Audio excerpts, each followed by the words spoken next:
మాజీ ప్రధాని శ్రీ బాబు జగజ్జీవనరావు 116వ జయంతి సందర్భంగా కొత్తగూడెం అంబేద్కర్ సెంటర్లో మాజీ ప్రధాని బాబు జగజ్జీవనరావు విగ్రహ ప్రతిష్టకు శంకుస్థాపన చేశారు. అనంతరం అంబేద్కర్ భవన్లో జరిగిన జయంతి వేడుకల్లో ముఖ్య అతిథిగా కొత్తగూడెం ఎమ్మెల్యే వనమ వెంకటేశ్వరరావు, జిల్లా జాయింట్ కలెక్టర్ వెంకటేశ్వర్లు పాల్గొన్నారు. ఈ సందర్భంగా జిల్లా జాయింట్ కలెక్టర్ వెంకటేశ్వర్లు మాట్లాడుతూ దళితుల, బహుజనుల అభ్యున్నతి కోసం బాబు జగజ్జీవనరావు ఎంతో కృషి చేశారని, వారి సేవలు మరవలేనివని అన్నారు. 116వ జయంతి సందర్భంగా సభలో అధ్యక్షత ఇచ్చిన మన కొత్తగూడెం స్థానిక శాసనసభ్యులు గౌరవనీయులు వనమ వెంకటేశ్వరరావు గారు, అదేవిధంగా మున్సిపల్ చైర్పర్సన్ రామ్ సీతారామన్ గారు, జడ్పీ వైస్ రమేష్ గారు, శ్రీనివాస్ గారు, విచ్చేసిన పెద్ద సంఖ్యలో విచ్చేసిన సోదరిమణులకు, పత్రికా సోదరులకు, ఇతర సంఘాల లీడర్లందరికీ కూడా నా నమస్కారం. ముఖ్యంగా ఈరోజు మనం గర్వించదగిన రోజు. 116 సంవత్సరాల క్రితం ఒక సామాన్యమైన కుటుంబంలో జన్మించి భారతదేశంలో ఈ మహనీయుడు నిర్వహించని పరవల్యమని చెప్పొచ్చు.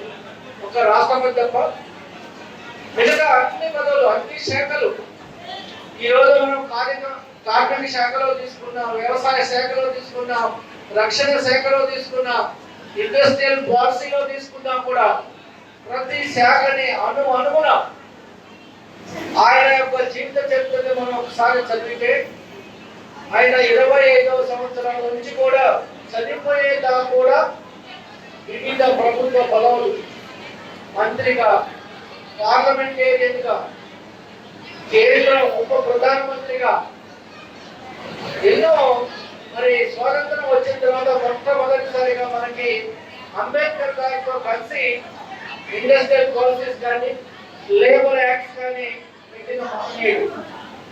మనం అందరం కూడా ఒకసారి గుర్తుంచుకోవాలి. 116 సంవత్సరాల కింద సామాజిక ఆర్థిక పరిస్థితులు ఎలా ఉన్నాయి, ఈ రోజు ఎలా ఉన్నాయి. సో ఆ మహనీయుడు ఒక సామాన్య కుటుంబంలో పుట్టి మరి చదువుకున్నాడు కాబట్టి అంత ఉన్నత స్థాయికి, ముఖ్యంగా మన పిల్లల్ని అది ఏదో ఒక రోజు కరిగిపోతుంది. మనం ఒక 50 సంవత్సరాలు 60 సంవత్సరాల వయసు ఉన్న వాళ్ళని మనం చూస్తే తెలుస్తుంది.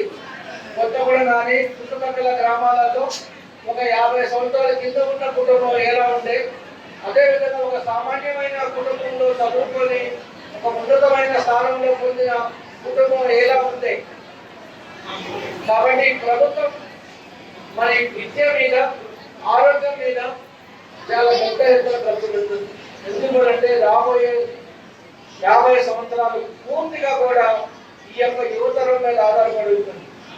ఈ యువతరం రేపు కాబోయే భారత భవిష్యత్తుకి నాంది. ప్రపంచంలో యువత మీదనే మొత్తం ఆధారపడుతుంది. కాబట్టి మరి ఆ విధంగా మనం విద్య, వైద్య అవకాశాలని చక్కగా సద్వినియోగం చేసుకుంటూ ఇక్కడ విచ్చేసిన ప్రతి ఒక్కరు కూడా వారి యొక్క పిల్లలు, మనవళ్ళు, మనవరాలతో సహా అందరినీ సక్రమంగా మన ప్రభుత్వం కల్పించిన కేజీబీ కావచ్చు, మోడల్ స్కూల్స్ కావచ్చు, రెసిడెన్షియల్ కావచ్చు, ట్రైబల్ వెల్ఫేర్ ఆశ్రమ స్కూల్స్ కావచ్చు, ఏదైనా కూడా ఒక కార్పొరేట్ స్థాయిని తీసుకుపోయే విధంగా విద్యను మనం అందిస్తున్నాం. కాబట్టి చక్కటి ఉన్నత విద్య మన పిల్లలకి మనం అందించినట్లయితే వాళ్ళకు వేరే ఏం అవసరం లేదు.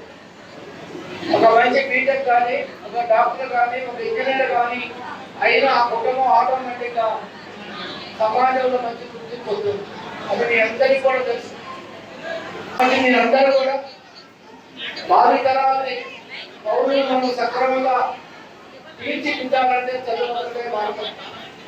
అదేవిధంగా ప్రభుత్వం కల్పించేటటువంటి ఈ యొక్క వసతి సౌకర్యాలను సద్వినియోగం చేసుకుంటూ, అభివృద్ధి పథకాలను సద్వినియోగం చేసుకుంటూ, తప్పనిసరిగా మన కుటుంబాలని ఆర్థిక వ్యవస్థలో మంచి చక్కటి భాగస్వామ్యం కల్పించే విధంగా మన పావర్టీని అధిగమించి ఆదాయానికి ఇంకా అందరూ కూడా ప్రభుత్వం నుంచే కార్యక్రమాల్లో పంచుకొని మరింత ముందుకు పోయే విధంగా మనం అందరం కృషి చేయాలని, అప్పుడే ఆ మహనీయుని యొక్క జీవిత లక్ష్యాలు ఏదైతే ఉన్నాయో, ఆయన చెప్పిన సిద్ధాంతాలు ఏదైతే ఉన్నాయో అప్పుడు మాత్రం సాధ్యమవుతుంది.